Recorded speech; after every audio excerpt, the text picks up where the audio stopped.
Assalamu alaikum dear students. I hope everybody is fine. I am Dr. Ali Abbas and you are watching YouTube channel A Level Camps. In this lecture we will discuss thoroughly the idea of vector space and all related to it. So सबसे पहले हम vector space को define करते हैं. By definition vector space एक non-empty set है such that the elements of vector space V are called vectors.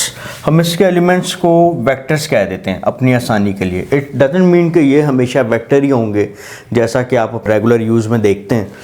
इसका कोई भी एलिमेंट है, मिसाल के तौर पर मैं भी आपको एग्जांपल देता हूँ कि उसके अंदर आपके पास कोई भी एक सेट है, आप उसको कहते हैं कि ये मेरी वेक्टर स्पेस है, तो इट डज नॉट मीन कि उसके एलिमेंट वेक्टर्स हैं. तो इट मीन्स ये है कि वो एक स्पेस है. दरअसल मैथमेटिक्स के अंदर जो सेट होता है उसको हम स्पेस भी कहते हैं. तो जो मेन टास्क है हमारा वो ये है कि हम एक सेट डिफ़ाइन करने जा रहे हैं अंडर सम कंडीशन. अगर वो उन कंडीशन को सेटिस्फाई करता है तो हम कह देंगे कि जी ये जो सेट है वो वेक्टर स्पेस कहलाता है.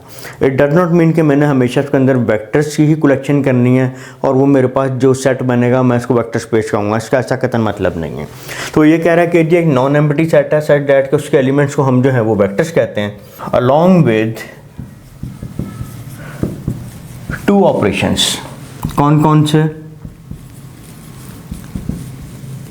एक तो आगे vector addition,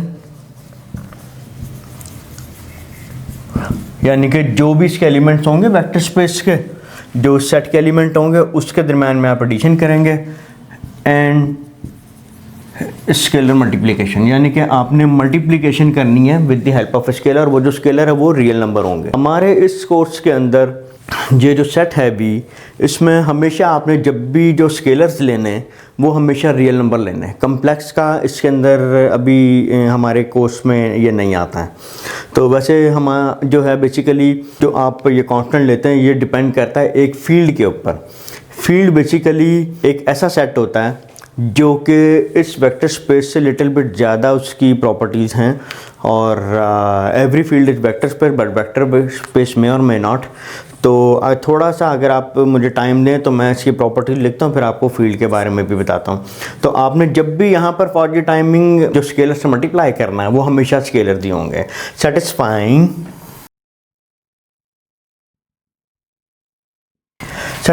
the following 10 properties.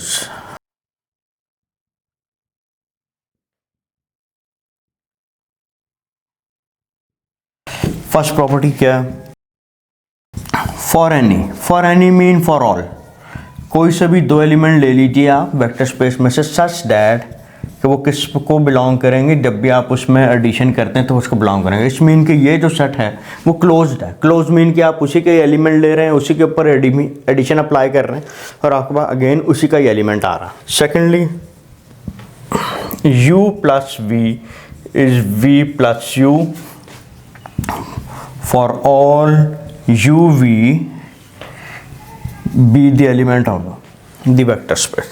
यानी कि कम्यूटेटिव लॉस में होल्ड करता है u plus v plus w is nothing but u plus v plus w provided कि ये u v और w जो हैं ये भी किसके एलिमेंट हैं? वेक्टर स्पेस के एलिमेंट हैं. इसके एसोसिएटिव लॉ होल्ड कर रहा है. फोर्थ वी विल सी के एडिटिव आइडेंटिटी मौजूद है. ठीक है. For any U in V और ऑब्वियसली इसके अंदर ज़ीरो है क्योंकि वो क्लोजनेस होल्ड करता है. तो इट मीन्स कि ज़ीरो इसके अंदर ऑलरेडी मौजूद था. अगर ज़ीरो नहीं होगा तो फिर जो है वो वी वेक्टर स्पेस नहीं बनती. Fifth property is that let's say u be an element of the vector space v, तो उसका एडिटिव इनवर्स जो है वो यहाँ इसी सेट का ही एलिमेंट है एंड you विल गेट 0. तो u एन माइनस u जो है वो फॉर एनी यानी कि हर एलिमेंट का एडिटिव इनवर्स इसमें पड़ा हुआ. 6 आप कह सकते हैं कि किसी कांस्टेंट को जब आप u से मल्टीप्लाई करते हैं तो it will be again element of the vector space V where C be any real and UV in the vector space. Seventh is C plus D times U, CU plus DU, where C and D are any real number and for any U in V. You can write here for any. And similarly, dear student, for the eighth property, let's say C times DU is CDU for any CD in R and U in the vector space V. Ninth property is that, okay, let's say CU plus V, CU plus CV for all UV in the vector space V. And the last property is that the multiplicative identity 1 dot U, U dot 1 is U for all U. Dear student, ये जो हमने 10 property यहाँ पर state की हैं, इसमें आप देख सकते हैं कि कोई से भी दो वेक्टर्स है उनकी प्रोडक्ट यहाँ पे नहीं है, क्योंकि बाय डेफिनेशन हमने लिखा हुआ स्केलर मल्टीप्लिकेशन। तो वेक्टर्स की प्रोडक्ट वैसे भी होल्ड नहीं करती। वेक्टर्स जिस तरह आप दो रियल नंबर्स को मल्टीप्लाई करते हैं तो आप उस तरह वेक्टर्स को मल्टीप्लाई नहीं कर सकते, because to multiply the vectors we need to define the sum product rule. Maybe it can be dot product or the cross product, you know very well about it.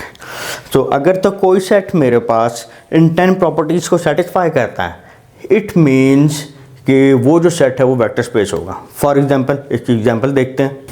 For example मैं कहता हूँ जी vector space R है, तो कोई से भी दो element ले लीजिए, इसके अंदर एडिशन होल्ड करती है और बाकी एडिटिव इनवर्स सारी चीज़ें इसमें मौजूद हैं। सिमिलरली इसको किसी कांस्टेंट से मल्टीप्लाई करें, it will again be a real number, तो every property is satisfied hair.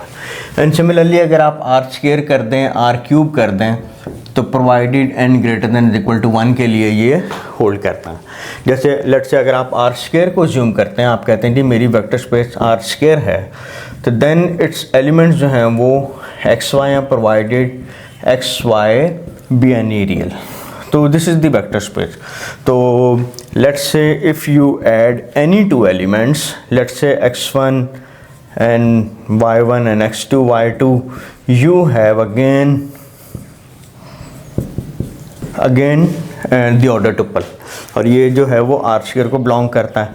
इसका एडिटिव इनवर्स जो है वो नेगेटिव के साथ आ जाएगा। मल्टीप्लिकेटिव आइडेंटिटी की अगर बात करें तो मल्टीप्लिकेटिव आइडेंटिटी के लिए आप देख सकते हैं 1 dot for any X Y it is nothing but X and Y. तो 1 जो है वो के साथ भी मल्टीप्लाई हो रहा है और 1 जो है वो y के साथ भी मल्टीप्लाई हो रहा है। इसको अगर आप इस तरह इजीली समझ सकें, या मिसाल के तौर पर मैं यहाँ पे कांस्टेंट 2 लेता हूँ, तो वो 2x और 2y आ जाएगा। सिंपली आपने एक नंबर को इसके कंपोनेंट के साथ मल्टीप्लाई कर दिया और you will get this one. तो सिमिलरली मल्टीप्लिकेटिव आइडेंटिटीज में होल्ड करिए तो it is also a vector space. Let we talk about another vector space V, which is a collection of matrix of 2 by 2 square matrix 2. So dear student, you can write from here, let's say A B C D provided AD minus BC is 0, means singular matrices की collection ले रहे हैं आप। अगर singular matrices की collection ले रहे हैं तो आप ये देखिए यहाँ पे आप लिख सकते हैं, let's say मैं कहता हूँ कि A एक मैट्रिक्स है सच दैट उसका डिटर्मिनेंट 0 है और B भी एक मैट्रिक्स है, उसका भी डिटर्मिनेंट 0 है। तो जब आप इसका सम करेंगे तो डिटर्मिनेंट सेपरेट हो जाएगा और you will gate 0 matrix, means associativity hold कर गई। इसका अगर आप एडिटिव इनवर्स लेना चाहें, आप इधर माइनस से मल्टीप्लाई कर दीजिए, तो जो उसका डिटर्मिनेंट आएगा वो भी नेगेटिव के साथ आ जाएगा, तो अगेन उसका डिटर्मिनेंट जो है वो 0 ही बनता है। सिमिलरली अगर आप इसको किसी कांस्टेंट से मल्टीप्लाई कर देते हैं मैट्रिक्स A को, तो लेट्स से what you will gate, I say that the constant number is R। तो you have RA RB RC RD। What about the determinant of RA? It's nothing but the determinant of RA R square है, क्योंकि एक are first row से common आएगा, दूसरा are second row से common आएगा, तो you have R square, so which is zero, तो उसका भी जो डिटर्मिनेंट है वो ज़ीरो आ रहा है, तो means it is also a vector space. और आप ये देखिए कि यहाँ जो आप कांस्टेंट मल्टीप्लाई कर रहे हैं वो आर से ले रहे हैं, तो आप यानी कि कह सकते हैं कि जो आपकी वेक्टर स्पेस वी है वो ओवर दी आर डिफाइन है, क्योंकि हमने इसके अंदर कोई भी नंबर कम्प्लेक्स से नहीं लिया, हमारा कोर्स रियल के ऊपर ही बाउंड है। तो स्टूडेंट यहाँ तक बात कंप्लीट होती है वेक्टर स्पेस की। अभी फर्दर इसकी एग्जांपल्स को डील करते हैं। So student, another important example that we are going to discuss is the polynomial function over the degree n। इस n डिग्री के ऊपर मैंने एक अपनी वीडियो बना रखी है, उसको आप देख लें, आपको n डिग्री के पोलिनोमियल की इंफॉर्मेशन वहाँ से कलेक्ट हो जाएंगी।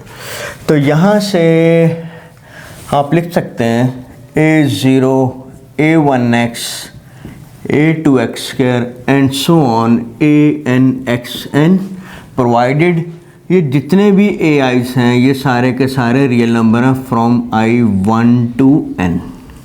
तो ये कलेक्शन ऑफ ऑल पोलिनोमियल्स है, डिग्री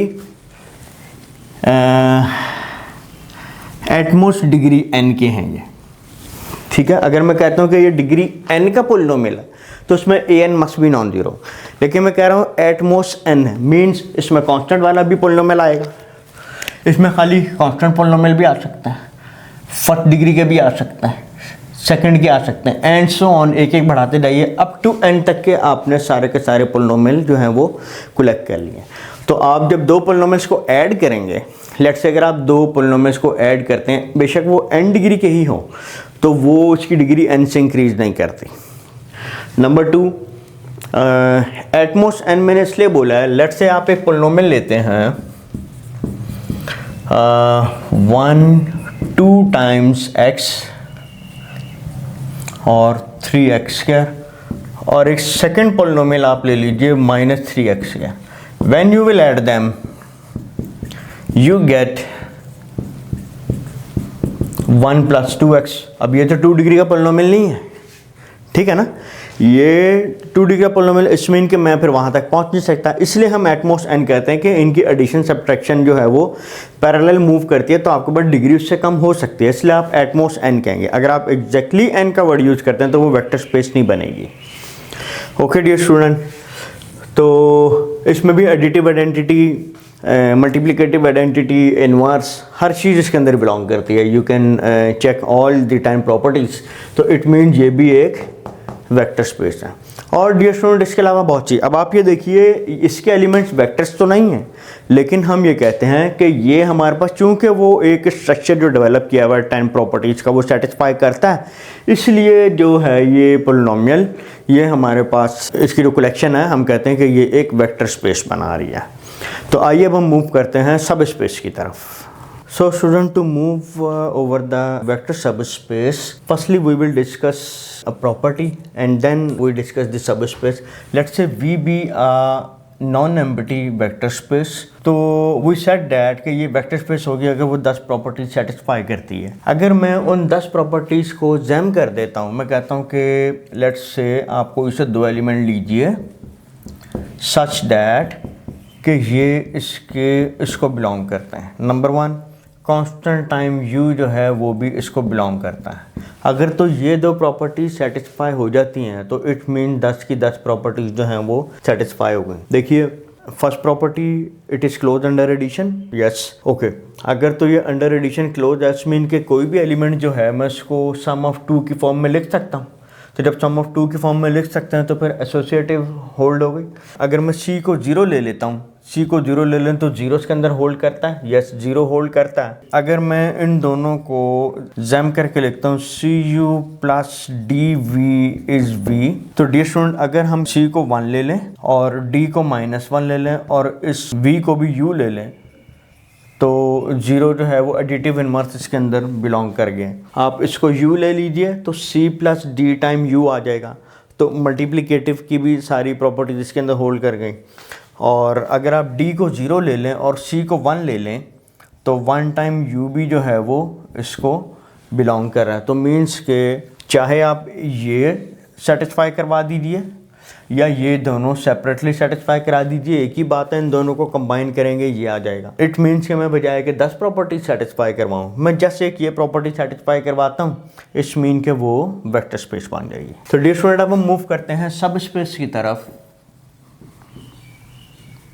सब स्पेस के लिए जिस तरह सबसेट होता है एक सेट का, इसी तरह सब स्पेस है, लेकिन सब स्पेस में जो वेक्टर स्पेस है उसका पहले आप एक सबसेट लेते हैं, फिर उसके ऊपर जो है वही 10 प्रॉपर्टी सेटिस्फाई करते हैं। तो अगर वो सेटिस्फाई हो जाए तो फिर हम कहेंगे कि वो सब स्पेस है। तो हम ये कहते हैं, let's say V be a vector space, H be subset of V, obviously ये नॉन एम्प्टी होगा, satisfying the properties of vector space, और आप इसको ये भी कह सकते हैं satisfying the condition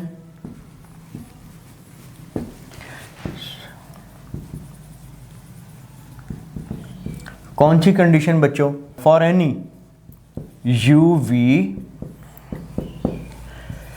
A u and b v belonging to, sorry अब मैंने सब स्पेस इसको शो करना, तो H में से और H provided a b any real number, a b कोई से रियल नंबर था, और अगर तो ये कॉम्बिनेशन होल्ड कर जाए तो वो H जो है वो सब स्पेस होगी। सब स्पेस के लिए जो है मैं ये वाली नोटेशन यूज़ करूँगा, सबसेट के लिए ये और सब स्पेस के लिए ये। एक बात ज़रा मुझे बताइए प्लीज़, मेरे पास आर स्क्वायर एक स्पेस है, वेक्टर स्पेस है, एक आर है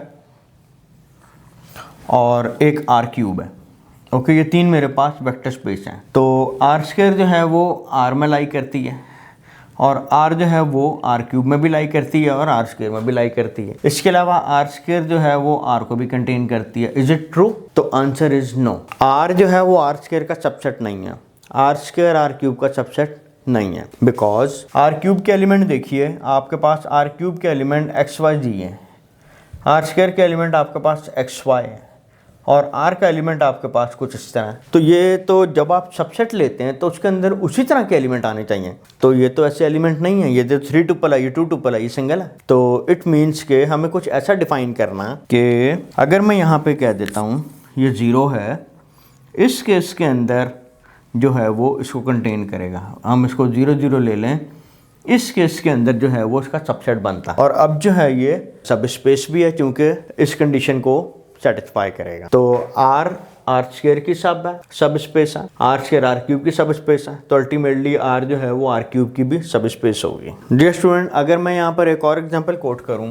कि let's say V be a vector space over containing the polynomial of degree at most n, तो मैं कहता हूँ H इसकी कोई सब स्पेस है V की।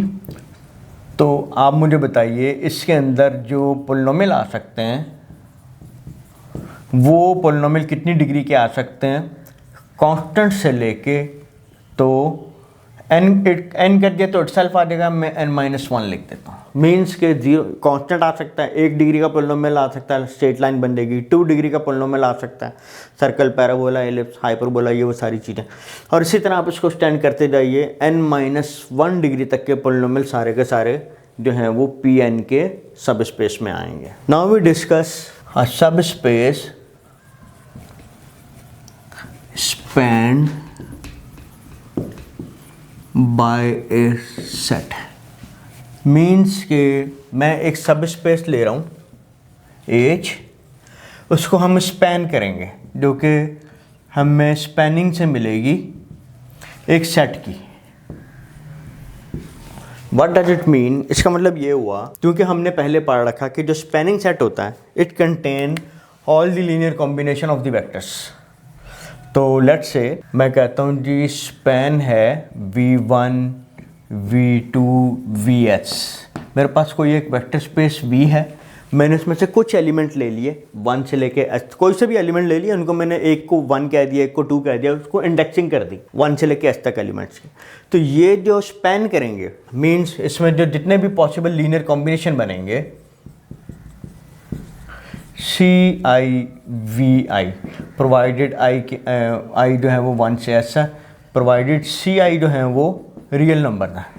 तो बेटा जी ये जो मेरे पास सेट बनता है, ये जो कलेक्शन आएगी, वो जो कलेक्शन बनती है ये पूरी की पूरी, ये मेरे पास एक सब स्पेस एच जनरेट करती है। तो आइए देखते हैं कि ये किस तरह। मैं एक एग्जांपल करता हूँ, उससे हमें क्लियर हो जाएगा। लेट्स से मेरे पास एक वेक्टर स्पेस V है, मैंने कोई से 2 एलिमेंट ले लिए और मैं स्पैन कर रहा हूँ V1 V2 को, which is nothing but the collection of all linear combination.